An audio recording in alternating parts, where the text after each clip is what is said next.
ID वाईडी तो क्या जी, defence वाले तंग तो करते हैं भाई, कम से कम वो काम तो खत्म हो जाएगा आज से, ये मान के चलना। अब आ जाओ दूसरी लाइन पे। मैं आजकल में जब भी मुझे टाइम देंगे मेरी इसी लाइन पे बात करें, ठीक है ना? क्योंकि अब मैं ये कहूँगा भाई ये तो काम हो गया, अब इनका कुछ वो करो। और मुझे पूरा यकीन है कि इवन इनकी अपॉइंटमेंट भी होगी, मैं ऐसे ही बात नहीं कर रहा, ठीक है सर? मुझे अपना इतना वो नहीं है, बट ये है कि हमारी पूरी फैमिली। बेटा ऐसा है, सुनो बच्चे, ऐसा है, मुझे इसमें कोई डाउट नहीं है कि तुम्हें थोड़ी सी इस मामले में आत्मग्लानि महसूस हो रही होगी कि मेरी वजह से सबको पनिशमेंट मिली। बिल्कुल सर। अब आ जाओ दूसरी लाइन पे। तुम क्या कर सकती थी? अब जरा मुझे ये भी समझा दो। मैं कुछ नहीं कर सकती सर। यही तो बात है ना, अगर तुम्हारे पार्ट पे कोई गलती होती, तुम्हारे हाथ में कुछ होता तो फिर तो आत्मग्लानि करनी चाहिए। वरना मैंने सुबह आपको इसी बात से स्टार्ट की थी बच्चे, इसको एक्सीडेंट समझो, लाइफ में अच्छा बुरा वक्त आदमी का चलता रहता है। आप मान के चलो आज से अच्छा समय शुरू हो गया। Thank you so much for your efforts. Guarantee देता हूँ, ठीक है? पेशेंस रखो। जब इस लाइन पे यहाँ तक आ गए हो तो आगे की तरफ सब ठीक करेंगे। मैं डेफिनेटली या तो आज शाम को ही या कल शाम को जो भी मुझे टाइम देंगे मैं मिल के आऊँगा। मिस्टर ये जो भी थे दीपक जैन, मैंने इनका नंबर भी फीड कर लिया अपने मोबाइल में। इनसे मिलके देखो, शुरू में कल से ये बात करता ना तो ये इस लाइन पे नहीं आते। मैं अगर कंडीशन तो नहीं रख सकती ना कि ये कर दो ये कर दो ये कर दो। मेरा तो टारगेट ये था कि एक बार माइल्ड साइड चले जाएं, कम से कम माफ़ी मांगने के खाते पे आ जाए पहले, तो अपने आप ही इनकी कौन सी तुमसे पर्सनैलिटी है भाई, आपका इनका लेवल ही नहीं है दुश्मनी रखने वाला, ठीक है ना? हाँ भाई, नहीं पब्लिक को रोकने के लिए ट्रैफिक का लो, मुझे ट्रैफिक को बात करो। हाँ बिल्कुल, ट्रैफिक का काम है ना, पार्किंग पे ट्रैफिक रोकना। मुझे टीआई से बात कर लो, ट्रैफिक वाले करवाएंगे, ट्रैफिक वाला स्टाफ होता है यहाँ रोकने के लिए।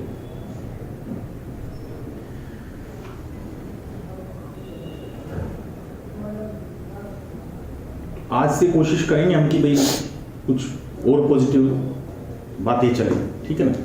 बाकी मैंने बताया ना कि ये देखो, अब मैडम से माफ़ी क्यों मंगवाई, मैडम को क्यों कहलवाया, ये अपनी इनका वो है, हम इस चक्कर में पड़े क्यों, हम सोचे ही क्यों, ठीक है ना? हमारा जो काम था वो मैंने बताया ना, मैं तो इस लेवल पे ही लाना चाहता था कि एटलीस्ट वहाँ से गर्मी कम हो। वो डीसीपी से बात कर रहा है, सीपी से बात कर रहा है, क्यों? तो वो तो खत्म हो जाएगा आपसे, ठीक है? बाकी मैं सारी बातें आपसे शेयर नहीं कर सकता, लेकिन मैं ये पक्की बात है कि भाई मैंने ये भी तो स्टेज इसलिए आई ना भाई, मैं चाहता हूँ कि आपका वेलफेयर हो, आपका भला हो, पीछा छूटे इस बीमारी से, ठीक है ना?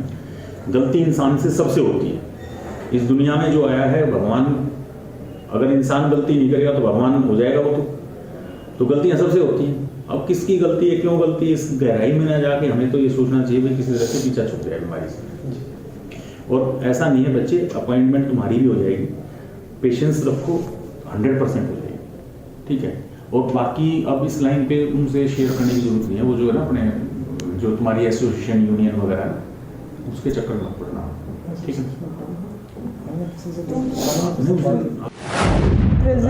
प्रेसिडेंट जो है, हाँ उसके चक्कर में पड़ना, उनसे बात करना, क्योंकि तो ये रास्ता तो चला है ना, खुला है ना रास्ता, तो हम पहले गाड़ी इधर जा रही थी, अब कम से कम यहाँ से वो गाड़ी वापस इधर चली है।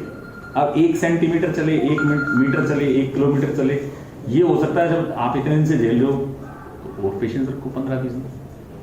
मुझे पूरा यकीन है कि कुछ ना कुछ अच्छा होगा। मैडम ने सिर्फ ये कहा कि माफ़ी है, मैंने कहा कि माफ़ी मांगो और जाओ, माफ़ी मांगो और जाओ। क्योंकि बच्चे और भी हैं, 2 बच्चे हैं इनके ना, 2 बच्चे, एक बेटा एक बेटी है। बेटा क्या करता है ना?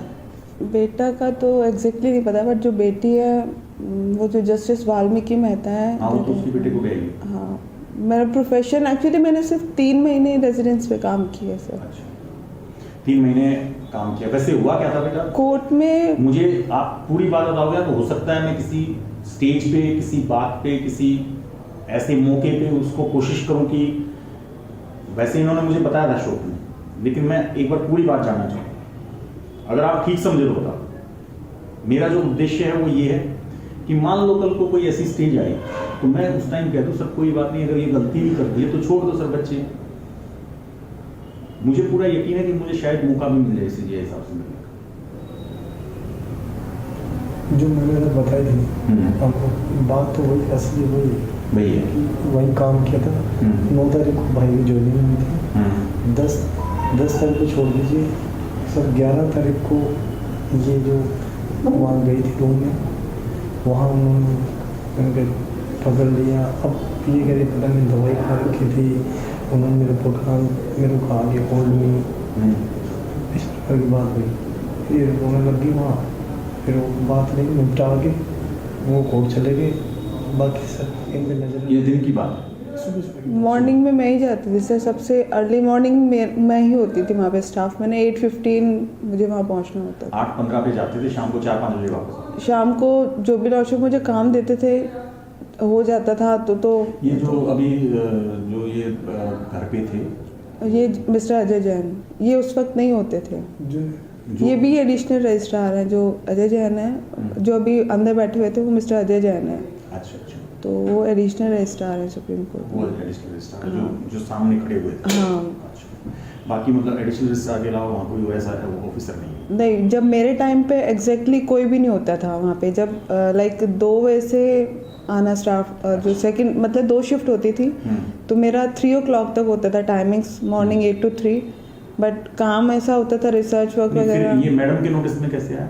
सर मुझे नहीं पता। आपको नहीं पता? नहीं पता सर आपको मुझे। होगा सर, मैडम के नोटिस में कुछ नहीं है। मैडम से तो सर मेरा इतना इंटरेक्शन भी नहीं था। उस दिन फिर ये बात हुई, तुम रोने लगी, फिर तुम घर आ गई। वहाँ अपना काम नॉर्मल, मतलब मुझे जो भी था नॉर्मल, मैं नॉर्मल ही रही, क्योंकि मुझे बोला गया था कि you not suppose to share all this thing with anyone, otherwise you will face the consequences, जो भी होता है। सीजीआई ने बोला। हाँ, तो ये चीज़ बस वही मैं सब कुछ, फिर एक होता ना इंसिडेंट कि you don't have anything to do with that person, you can not do. ये ऐसे कैसे हुआ एकदम, ये जो सर मुझे नेगेटिव साइड कैसे चला? इसका मुझे भी नहीं आइडिया हुआ, बिल्कुल भी नहीं पता, क्योंकि मुझे उसके बाद बोल दिया गया कि आपको सीआरपी सेंटर भेज दिया जाएगा, मतलब एक रिसर्च सेंटर जो सीजीआई की एस्टेब्लिशमेंट है, वहाँ पे मुझे पोस्ट कर दिया गया।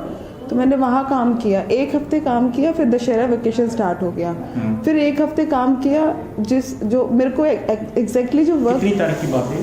2 तारीख की अपॉइंटमेंट है, तो 11 की बात है। हाँ, 11 और 12 2 दिन मतलब वहाँ पे रही हूँ। उसके बाद फिर मतलब दशहरा वेकेशन 14 से स्टार्ट हो गया था। 22 अक्टूबर को, मतलब हफ्ते भर का हम लोग 8 days वेकेशन होता है, तो 22 अक्टूबर मैंने सीआरपी रिसर्च सेंटर ज्वाइन कर लिया। मतलब वहाँ यहाँ नहीं आई थी मैं, सीधा सुप्रीम कोर्ट में रिसर्च सेंटर में भेज दिया गया था, मैंने ट्रांसफर वहाँ कर दी गई। तो वो कहाँ पे है CRP research centre? Sir supreme court में ही है, बट बिल्कुल एकदम सेपरेट यूनिट है। हाँ, जहाँ एसडी ऑफिस होता है उसके साथ में है वो। वहाँ मुझे बिल्कुल कॉर्नर की बिल्कुल आइसोलेटेड सीट दी गई थी, जहाँ पे किसी का कोई लेना देना नहीं था। वहाँ पे ये सीजीआई साहब की जो भी फाइल्स वगैरह है, नेशनल लॉ यूनिवर्सिटी, ये चांसलर्स, जितने भी जजेस की फाइल्स थी, उनमें मैं डील कर रही थी। ये वक्त मेरे लेवल का बिल्कुल नहीं है सर, मैं बहुत जूनियर एम्प्लॉई हूँ, बहुत junior. But it's just that I was told कि आई एम वेरी एफिशिएंट, मतलब मैं इस लेवल का काम कर सकती हूँ, तो मुझे काम दिया गया। मैंने वहाँ पे हफ्ते भर काम किया था, that too without anybody's guidance, अपनी नॉलेज से जो प्रीवियस जो फाइल्स चेक कर करके उनके बेसिस पे मैंने काम किया। 1 हफ्ता वहाँ पे काम किया, फिर ये दिवाली वेकेशन स्टार्ट हो गए। दिवाली वेकेशन स्टार्ट मतलब ख़त्म होना था मेरे ख्याल से, कितने दिवाली कब थी, मतलब जो भी था 10th 11th को ख़त्म हो गया था वो। फिर 2-3 दिन और काम किया है मैंने वहाँ पे। 16th को जो रजिस्ट्रार दीपक जैन सर आए हैं, इनके अंडर मेरी पोस्टिंग कर दी गई, जबकि मुझे सीजीआई सर ने खुद वहाँ से ये कह के भेजा था कि तुम्हारी परमानेंट सीट यही है, तुम यही काम करोगे। मैंने कुछ किसी से कोई क्वेश्चन नहीं किया, सिर्फ जब मेरा ट्रांसफ़र हुआ था सिर्फ इतना पूछा कि मेरा यहाँ पे ट्रांसफ़र क्यों हुआ है। मतलब मुझे, मतलब मैं ये तो नहीं कह सकती कि मुझे सीजीआई सर ने ये बोला है कि तुम यहीं पे रहोगे। मैं सिंपल, जो मैम मुझे लेने आई थी कि आपको वहाँ भेजा जा रहा है, तो बस मैंने ये पूछा कि मैम ऐसा क्यों हो रहा है कि मतलब यहाँ से पहले वहाँ से इतनी फ्रीक्वेंट ट्रांसफ़र क्यों हो रही है। तो बिल्कुल नॉर्मल था, सब कुछ नॉर्मल था उस दिन। उसी बीच मेरे को जो प्रेसिडेंट,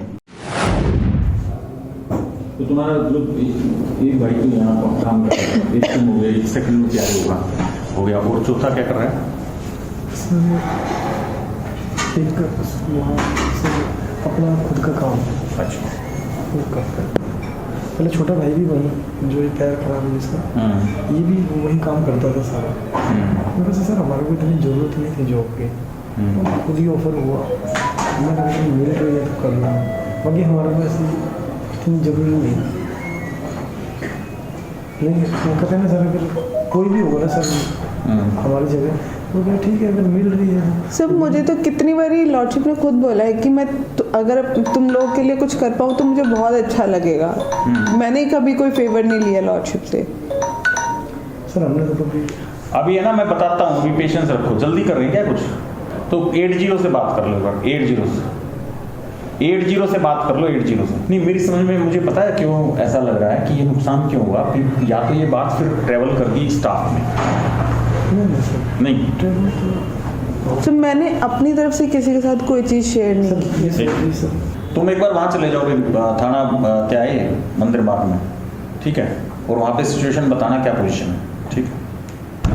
कल किए थे तो चले जाना 2:15 बजे, भैया अभी तो 1 घंटा है, हो सकता है जाते ही फ्री करते हैं उनको, फटाफट चले जाओ। अच्छा मतलब तुम्हारा वहाँ ट्रांसफर हो गया, तो तुम्हारी तरफ से इस बात में किसी से तुमने ये बात शेयर सर मेरे को स्पेशली यही डायरेक्शन थी। मेरा जो एक्चुअली मुझे सीट दी गई थी वो बेसिकली पर्पस इसका ये था कि जहाँ मैं किसी से कोई इंटरेक्ट कर ही ना पाऊँ, और मेरा काम भी ऐसा था कि मेरे पास इतना टाइम था ही नहीं सर वहाँ पे किसी से बात करने का। बस एक दिन जो प्रेसिडेंट सर हैं उन्हीं से ही भले बात हुई थी, लेकिन इस बारे में कोई बात नहीं होती। ही सिंपली आस्क कि मेरा एक्सपीरियंस रेजिडेंस पे कैसा था, जो मैंने नॉर्मली बताया कि ये टाइमिंग्स होते थे। इसकी वाइफ कैसे इन्वॉल्व होगी ये मेरे समझ में आया। आपकी तरफ से कोई कॉल वॉल तो नहीं गई ऐसी जिसकी वजह से इसको परेशानी हुई हो? हमने तो सर एक कॉल करी है सर, एक कॉल करी उसके ऊपर मुकदमा हो गया, अगर वहाँ कर देते तो डेफिनेटली। आप कह रहे थे ना कि फिर इसने सीजीआई ने नंबर भी चेंज कर लिया था, उससे वो कॉल आई थी आपके पास, कॉल आई कोई फिर? नहीं सर मेरे पास जो लॉर्डशिप की जो कॉल आई है लास्ट, वो कॉल आई थी 26 अक्टूबर को, जब मतलब ये खुद लॉर्डशिप ने मुझे अपने चैम्बर में बुलाया था, जिस वक्त उन्होंने मुझे कहा कि you people are my strength, ऐसे ऐसे करके मुझे वापस भेज दिया गया था। फिर उसके बाद से ये दशहरा वेकेशन स्टार्ट हो गया था, उसके बाद लॉर्डशिप का नंबर ही चेंज हो गया। ये बात मुझे एसडी सर ने खुद बताई, जो सेक्रेटरी जनरल मिस्टर मैथानी थे। मैं एक्चुअली डायरेक्टली उनको रिपोर्ट कर रही थी, तो उन्होंने मुझे, हाँ वो उत्तराखंड हाईकोर्ट चले गया, तो उन्होंने मुझे बताया कि लॉर्डशिप का नंबर चेंज हो गया, कोई उनको बहुत ट्रबल कर रहा था ऐसे ऐसे करके। मैंने कहा हाँ, लॉर्डशिप ने एक्चुअली भेजने से पहले, वहाँ से भेजने से पहले उन्होंने मुझे खुद भी ये चीज़ बोली थी कि मैं अपना नंबर चेंज करने वाला हूँ, क्योंकि सीजीआई बनने के बाद वो उनको किसी से कोई बात नहीं करनी है। उन्होंने कहा सिर्फ आपके पास मेरा नंबर होगा और एक जो मिस्टर एच के जुनेजा जो उनके पीपीएस सर हैं उनके पास नंबर होगा मेरा। बस ये था, मतलब मुझे वहाँ भेज दिया गया। फिर मुझे भी यही चीज़ लग रहा है कि या तो लॉर्डशिप को कोई गलत इन्फॉर्मेशन हुई है, कोई भी बात हुई है, कोई मिसकम्युनिकेशन ज़रूर हुई है, क्योंकि मैंने अपनी तरफ से किसी से कोई बातचीत की ही नहीं थी। बस जो एसोसिएशन के जो वो प्रेसिडेंट है मिस्टर बियरा, उन्होंने मतलब मैंने उनको जाते हुए देखा, मैंने सिंपली रिप्लाई किया कि सर पता नहीं क्यों मेरा इतना फ्रीक्वेंट ट्रांसफ़र हो रहा है, रेजिडेंस से वहाँ मुझे वहाँ के लिए भेजा गया था, वहाँ से यहाँ भेज दिया गया। इसके अलावा मेरी कोई बात नहीं हुई। बस यही काफ़ी है उनके लिए ना, एक्चुअली यही हुआ होगा, इसने नॉर्मल वे में कह दिया पता नहीं मेरा क्यों ट्रांसफ़र हो रहा है, ये बात ट्रैवल कर गई होगी। फिर चुगली मारने वाले बहुत होते हैं, सीजीआई का जो नज़दीक होता है वो सोचता है मैं अपने नंबर बना के मैं मास्टर बन जाऊं। सर मुझे तो इनफैक्ट लॉर्डशिप ने खुद ही ये बोला था कि they people are very jealous with you, क्योंकि आप इतनी छोटी पोजीशन पे यहाँ पर आ गए हो, तो आप वहाँ जाओ, वहाँ पे सीआरपी रिसर्च सेंटर है, वहाँ पे काम करो, ऐसे करके बोला गया था मुझे। चलो चाय लो, चाय पी के आप जाओ, रिलैक्स रहो, टेंशन लेने की जरूरत नहीं, ठीक है। अब ये मैटर धीरे धीरे मैं मानता हूँ कि आज से इसकी गर्मी जो है वो 50% तो कम हो जाएगी। मैं कोशिश करूँगा कि तुम्हारे डीसीपी को आज ही अगर बात बनेगी तो फोन तो करवाऊँगा छोटा मोटा ना, ताकि सर मेरा पूरा घर इतनी टेंशन में है, लाइक मुझे खुद को इतना गिल्ट होता है कि एक तरफ तो आपकी कोई मतलब मिस्टेक नहीं है, दूसरी तरफ आपको इतना ज़्यादा पनिश किया जा रहा है उन चीज़ों के लिए। डीसीपी साहब को फ़ोन करवाएंगे, उन्होंने कहा कि मेरे पास किसी का फ़ोन आ गया तुम्हारे 311 लगे डिस्मिस कर देंगे उसी दिन। वो तो इसलिए किया नहीं, मैं कहा हुआ सीपी साहब की तरफ से डायरेक्शन सीपी को करवा। बाकी है कि कोशिश ये है, एक बार चले जाओ वहाँ पे, जितने भी लिस्ट बनानी है सिचुएशन देख ले, क्या है एग्रेशन है नहीं है, क्या चाहते हैं, एक बार एसेस कर ले और वहीं से काउंटर भाई करने को। देखो मैंने बताया ना कि ये हमारे अफसर का ये दो बच्चे इसको तो पता नहीं हमारे डिपार्टमेंट के बारे में। हमारा डिपार्टमेंट तो ऐसा ही है, तुझे पता है, 1 मिनट में लेफ्ट राइट और ये वो पता नहीं क्या क्या ड्रामा शुरू हो जाता है। सर हम आपको वो सर जैसे हम गए थे सर अपनी नौकरी के लिए गए थे कि हमारे साथ गलत हो रहा है ये, तो उन्होंने संजय जोशी जो है उन्होंने फ़ोन किया था सीधी साहब को, भाई इनका क्या मैटर है ये, तो उन्होंने कहा सर कुछ नहीं, मेरे खिलाफ मुकदमे वगैरह दर्ज है। संजय जोशी कौन? सर संघ के जो RSS के अध्यक्ष हैं। अच्छा ठीक। तो उन्होंने फ़ोन किया था, मतलब भाई के सामने फ़ोन किया, तो उन्होंने कहा कि कोई फ्रेश कंप्लेंट तो नहीं है, तो मुकदमा ख़त्म हो गई, क्यों ऐसा क्या है देखो जरा जी। फिर उन्होंने कहा ठीक है आप मेरे को ना उनके नाम नंबर भेज दीजिए, मैं कुछ नहीं हुआ। उसके जोशी साहब ने भाई को बोला था तो मैंने परसों आना कुछ नहीं होता। कल दिन में गया था, सुबह बुलाया, मिल के आए थे, उन्होंने फिर राजनाथ सिंह साहब को फ़ोन किया सीधा कि भाई ऐसे ऐसे बात है, वो गलत फंसाया जा रहा है, पता नहीं इनके साथ क्या हुआ, पुराने मैटर ख़त्म हो गए, फिर भी इनके खिलाफ हम बात कोई नहीं करी सर।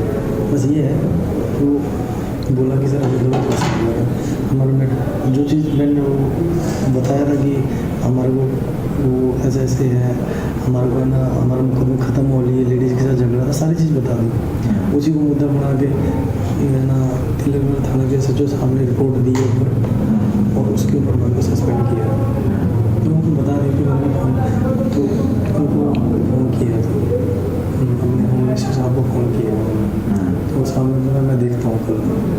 जो कह दिया आपने कह दिया, अब उसकी पैरवी मत करना, आगे नहीं उसकी पैरवी इसलिए मत करना क्योंकि देखो पॉलिटिशियन का कुछ नहीं जाता।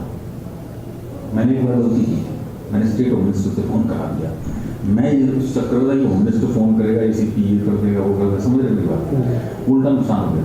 पी कामराज साहब मेरे DCP थे, पी कामराज ने मुझे बुला के किसी झाड़ मारी उधर के बाद फ़ोन करा दिया किसी पॉलिटिशियन से, तो मैं एक फाइल पे एक नहीं चलाऊँगा, ठीक है, मैं सस्पेंड चल ही रहा था, इससे मैंने आपको DD चल रही थी, तो कल तेरे पास 34 फाइल है, 34 डिपार्टमेंट इंक्वायरी इनिशिएट करता हूँ। मैंने फिर उसके बाद कर ली, पॉलिटिशियन का कोई फायदा नहीं होता, राजनाथ सिंह से तुम्हारी रिश्तेदारी तो है नहीं, ठीक है कि वो तुम्हारे लिए खड़ा रहेगा या कुछ कर देगा। देखो ये चीज़ पॉलिटिशियन भी जो फ़ोन करते हैं ना, अपने अगर इनको कोई काम कराना तो कोई खास आदमी हो, कोई ऐसा हो ऐसा मामला हो तब तो ये कर देते हैं, अदरवाइज वो रूटीन से का फ़ोन होता है, रूटीन में फ़ोन करने से कोई कौन पूछता है, क्योंकि जब आदमी डायरेक्ट बात कर रहा है, भाई यहाँ से डायरेक्ट फ़ोन जा रहा है, डायरेक्ट आदमी हो जा रहा है, तो फिर वो चीज़ें सेकेंडरी हो जाती हैं, राजनाथ सिंह को बात नहीं करेगा। मैं आपको बताया तुम एक बार कह रहे थे मैं मिलूंगा भी शायद CP से मुलाकात हुई सर, वो जब उन्होंने हमारे DCP साहब ने मना कर दिया तो हम गए नहीं, फिर वो कह रहे तुम क्यों गए वहाँ। अब SO साहब से भी बात हुई थी ना, तो SO साहब ने बात करी थी CP साहब से, तो CP साहब ने कहा इस बारे में मेरे से बात करने की जरूरत है, तो हमने नहीं किया, वो कह रहा था बैठ जाओ वहाँ से, देखो क्या किस्मत क्या करवट लेती है। कोई बात नहीं, अब शाम को है क्या रिपोर्ट बता देना, 4-5 दिन हफ्ते 10 दिन शाम ठीक तो वो नहीं करेगा, मुझे पता है वो आज नहीं करेगा। सर ना करिएगा ना, तो क्यों करेगा यार, मैं तो दुनिया देखी ना, मेरे मोबाइल में 25 आदमी के नंबर होंगे जो होम मिनिस्टर से अटैच है, मैं जाता भी रहता हूँ, रविंद्र सोलंकी मेरे गाँव का ना, उनसे मिला हूँ सर, मिला रुपेंद्र से, हाँ तो उपेंद्र के पास में जाता रहता हूँ, कोई नहीं पूछता यार, वहाँ ऐसा आता है उपेंद्र के दफ्तर में जाएगा ना, 5-4 आदमी बैठे रहते हैं, उपेंद्र ही फोन लाया था, मैं मिनिस्टर प्रेसिडेंट से बोल रहा हूँ उपेंद्र सोलंकी आप इनका ये काम कर दो, ठीक है, तो वो जनरल सी बात होती है। जो एक्चुअल फ़ोन होता है ना वो तो ये होता है भाई HM खुद करिए, ठीक है, अच्छा उससे पोलिटिसाइज हो जाएगा अननेसेसरी, भाई तुम तो चाहे कुछ मत बताओ लेकिन इसको ऐसा लगेगा कि इन्होंने वहाँ ये बात शेयर कर दी, समझ रहे मेरी बात, आप बिना बात टारगेट बन जाओगे, भाई कई बार वो बलि का बकरा बनने वाली बात नहीं बननी चाहिए। नहीं मतलब अब तो मैंने सर आपको बता दिया। हाँ नहीं ठीक है, इतना कर बता दिया, शेयर कर दिया, बिल्कुल अच्छा किया, लेकिन अब इस पर कूल है, ठीक मत करो। अब नहीं जाएंगे। आपको मुझे पूरा यकीन है कि आज के बाद आपके को जो प्रेशर चल रहा था वो कम होना चाहिए मेरे हिसाब से। सर ये फोन चला रहा है बिल्कुल नहीं करना। लेट अस सी, मैंने बताया वो फॉर द बेस्ट, देखते हैं क्या अच्छा होगा जो। देखो ये अभी जो मैम गई है इसका रिएक्शन आने में 24 घंटे कम से कम लगता है। श्रीमान जी घर जाएंगे, घर वाले से बात करेगा, बकवास करेगा, नहीं करेगा, वो करेगा, दस करेगी बकवास वाली, ठीक है। तो इसलिए मैं भी जल्दी में नहीं, मैं आज जाके नहीं, मैं भी इस चक्कर में हूँ कि आज या कल की मुलाकात ज़्यादा नहीं करते, ठीक है। अभी तो उसको कोई फायदा नहीं। सर एक्चुअली हमको न वो जस्ट दैट कि जितना हम लोग से गलत हो गया है उससे ज़्यादा मतलब और इतना मेंटली प्रेशर में पूरी फैमिली है कि ऑल ऑफ सडन ये इतना ज़्यादा। मुझे आप करते हो एक सिविल नौकरी, ठीक है, आपको इन चीज़ों का अनुमान नहीं होगा। हम करते हैं पुलिस में नौकरी, और पुलिस में भी मेरा जो रैंक है वो ऐसा है कि जिसको बहुत सारी बातों का सिस्टम का पता रहता है। जी सर। जो जब कोई गलती करता है बड़ा आदमी, वो तो क्वाइट नेचुरल है सर, नहीं मानेंगे सर, नहीं मानेगा, उसका रिजल्ट क्या होगा? हम लोगों को भुगतना पड़ेगा सर। उसकी कोशिश ये होती है कि लेट अदर सफर्स, हाँ फेस द रिस्क, और वो स्टोरी बना देगा। ये it happens actually with me, they made a stories and then dismissed me, then my family you know. भाई कम से कम वो काम तो खत्म हो जाएगा आज से, ये मान के चलना। अब आ जाओ दूसरी लाइन पे। मैं आजकल में जब भी मुझे टाइम देंगे मेरी इसी लाइन पे बात करें, ठीक है ना, क्योंकि अब मैं ये कहूँगा भाई ये तो काम हो गया। तो मैंने अपनी तरफ से किसी के साथ कोई चीज़ शेयर नहीं की। सर